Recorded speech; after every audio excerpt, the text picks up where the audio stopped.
ಎಲ್ಲರಿಗೂ ನಮಸ್ಕಾರ. ನನ್ನ ಎಲ್ಲ ಪ್ರಥಮ PUC ವಿದ್ಯಾರ್ಥಿಗಳೇ, ಶಿಕ್ಷಣಶಾಸ್ತ್ರ ವಿಷಯದಲ್ಲಿ ಪ್ರಥಮ ಘಟಕದ ಶಿಕ್ಷಣದ ಪರಿಕಲ್ಪನೆ ವಿಷಯದ ಮೇಲೆ LBA ಪ್ರಶ್ನೆ ಪತ್ರಿಕೆಯನ್ನು ಇವತ್ತು ನೋಡೋಣ. ಇಲ್ಲಿ ಒಟ್ಟು ಗರಿಷ್ಠ ಅಂಕಗಳು 30 ಇದ್ದು ವಿಷಯದ ಸಂಕೇತ 52 ಆಗಿದೆ. ಇದು ಉತ್ತರಿಸುವಂತಹ ಸಮಯ 60 ನಿಮಿಷಗಳು. ಇಲ್ಲಿ ಮೊದಲನೇ ಪ್ರಶ್ನೆಯನ್ನು ನೋಡುವುದಾದರೆ, ಕೆಳಗಿನ ಪ್ರಶ್ನೆಗಳಿಗೆ ಸರಿಯಾದ ಉತ್ತರವನ್ನು ಆರಿಸಿ ಬರೆಯಿರಿ. ಒಂದನೇದು, ಎಜುಕೇರ್ ಪದದ ಅರ್ಥ ಮೇಲಕ್ಕೆತ್ತ, ಹೊರಗೆತ್ತ, ತರಬೇತಿಗೊಳಿಸು, ಆನಂದಿಸು. ಸರಿಯಾದಂಥ ಉತ್ತರ ಮೇಲಕ್ಕೆ ತಾ. ಮಕ್ಕಳ ಮನೆ ಎಂಬ ಶಾಲೆಯನ್ನು ಪ್ರಾರಂಭಿಸಿದವರು ಯಾರು? Gandhiji, Rousseau, ಪೆಸ್ಟಾಲಜಿ, Montessori. ಸರಿಯಾದಂಥ ಉತ್ತರ ಮಾಂಟೆಸರಿ. ಇನ್ನು ಬಿಟ್ಟ ಸ್ಥಳ, ಆವರಣದಲ್ಲಿ ಕೊಟ್ಟಿರುವಂತಹ ಸೂಕ್ತ ಪದಗಳನ್ನು ಆರಿಸಿ ಬಿಟ್ಟ ಸ್ಥಳ ತುಂಬಿ. ಒಂದನೇದು, ಲವ್ ಆಫ್ ವಿಜ್ಡಮ್ ಅರ್ಥಾತ್ ವಿವೇಕದ ಬಗ್ಗೆ ಇರುವ ಪ್ರೀತಿ ಎಂಬ ಅರ್ಥ ಕೊಡುವ ಶಬ್ದ ಎಂದರೆ ಅದು ಫಿಲಾಸಫಿ. 4, ವರ್ತನೆಯ ಧನಾತ್ಮಕ ವಿಜ್ಞಾನವೇ ಮನೋವಿಜ್ಞಾನ. 5, ಜ್ಞಾನವೇ ಶಕ್ತಿ ಎಂದು ಹೇಳಿದವರು ಯಾರ್ರೀ? ಸಾಕ್ರೆಟಿಸ್. ಪ್ರಶ್ನೆ ನಂಬರ್ 3 ಹೊಂದಿಸಿ ಬರೆಯಿರಿ. 6ನೇ ಪ್ರಶ್ನೆಯಲ್ಲಿ 3 ಪ್ರಶ್ನೆಗಳಿದ್ದಾವೆ. ಎ, ಸಮಾಜಶಾಸ್ತ್ರದ ಪಿತಾಮಹ ಆಗಸ್ಟ್ ಕೋಮ್ಟ್. ಬಿ, ಎಮಿಲಿ ರೂಸೋರವರ ಶೈಕ್ಷಣಿಕ ಗ್ರಂಥ. ಸಿ, ವಸುದೈವ ಕುಟುಂಬಕಂ ಅಂತಾರಾಷ್ಟ್ರೀಯ ಸಹೋದರತ್ವ. 4ನೇ ಪ್ರಶ್ನೆ, ಕೆಳಗಿನ ಪ್ರಶ್ನೆಗಳಿಗೆ ಪ್ರತಿಯೊಂದಕ್ಕೂ ಒಂದು ಪದ ಅಥವಾ ವಾಕ್ಯದಲ್ಲಿ ಉತ್ತರಿಸಿ. ಶಿಕ್ಷಣದ ಸಂಕುಚಿತ ಅರ್ಥವೇನು? ಶಿಕ್ಷಣದ ಸಂಕುಚಿತ ಅರ್ಥವೇನು? ಶಾಲಾ ಕಾಲೇಜುಗಳಲ್ಲಿ ಪಡೆಯುವಂತಹ ಶಿಕ್ಷಣವನ್ನು ಸಂಕುಚಿತ ಅರ್ಥ ಎಂದು ಕರೆಯಲಾಗುತ್ತದೆ. 8, ರಾಷ್ಟ್ರೈಕ್ಯತೆ ಎಂದರೇನು? ರಾಷ್ಟ್ರೈಕ್ಯತೆ ಎಂಬುದು ರಾಷ್ಟ್ರದ ವಿವಿಧತೆಯಲ್ಲಿ ಇರುವ ಏಕತೆ ಕಾಣುವ ಮನೋಭಾವವಾಗಿದೆ. ಪ್ರಶ್ನೆ ನಂಬರ್ ಭಾಗ ಬಿ, ಪ್ರಶ್ನೆ ನಂಬರ್ 9, ಶಿಕ್ಷಣದ ವಿಶಾಲಾರ್ಥವನ್ನು ಬರೆಯಿರಿ.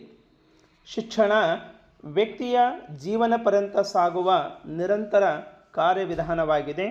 ಮಗು ತನ್ನ ಜೀವನದ ಉದ್ದಕ್ಕೂ ಅಂದರೆ ಜನನದಿಂದ ಮರಣದವರೆಗೂ ಪಡೆಯುವ ಎಲ್ಲ ರೀತಿಯ ಅನುಭವಗಳ ಮತ್ತು ಜ್ಞಾನವೇ ಶಿಕ್ಷಣವಾಗಿದೆ.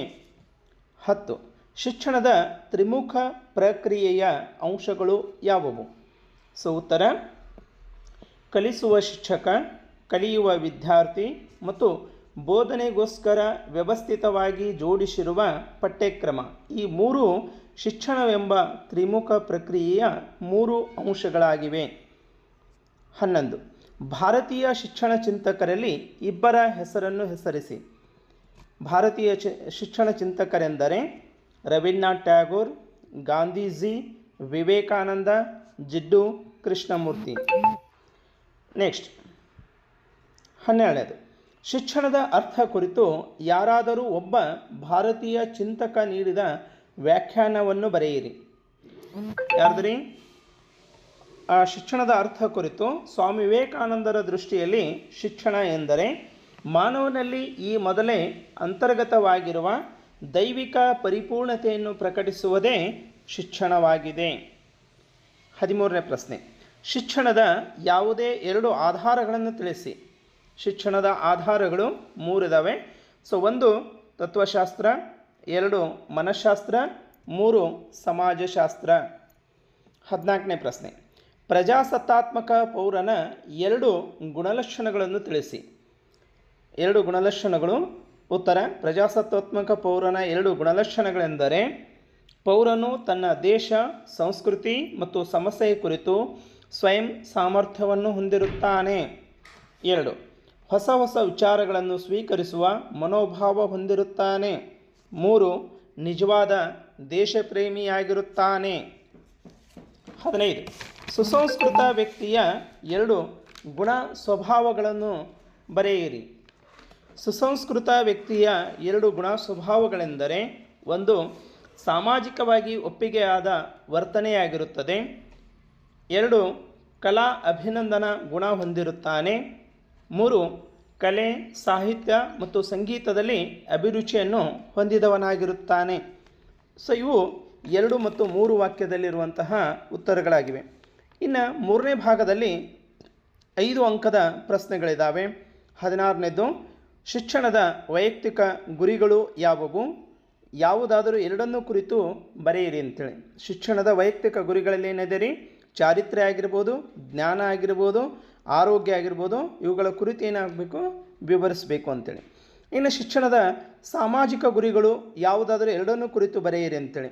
ಶಿಕ್ಷಣದ ಸಾಮಾಜಿಕ ಗುರಿಗಳಲ್ಲಿ ಪ್ರಜಾಸತ್ತಾತ್ಮಕ ಗುರಿ ಆಗಿರ್ಬೋದು, ರಾಷ್ಟ್ರೈಕ್ಯತೆ ಆಗಿರ್ಬೋದು, ಮತ್ತು ಸಂಸ್ಕೃತಿ ಆಗಿರ್ಬೋದು. ಇವುಗಳ ಯಾವುದಾದರೂ ಎರಡರ ಕುರಿತು ಏನಾಗಬೇಕು ಅಂದರೆ ವಿವರವಾಗಿ ಬರಿತಾ ಹೋಗಬೇಕು. ಹೀಗಾಗಿ ಒಟ್ಟು 30 ಅಂಕದ ಪ್ರಶ್ನೆ ಇದ್ದು ಇದನ್ನು ಸರಿಯಾಗಿ ಓದಿ ಅರ್ಥೈಸಿಕೊಂಡು ತಾವೆಲ್ಲರೂ ಕೂಡ ಪರೀಕ್ಷೆ ಬರೆಯಿರಿ ಅಂಥೇಳಿ ಆಶಿಸ್ತಾ, ಇದು ಪಯಣ ಅಕಾಡೆಮಿ ಸಿಂದಗಿಯಿಂದ ಪ್ರಶಾಂತ್ ಕುಲಕರ್ಣಿ, ಉಪನ್ಯಾಸಕರು, ಸಿಂದಗಿ. ಧನ್ಯವಾದಗಳು.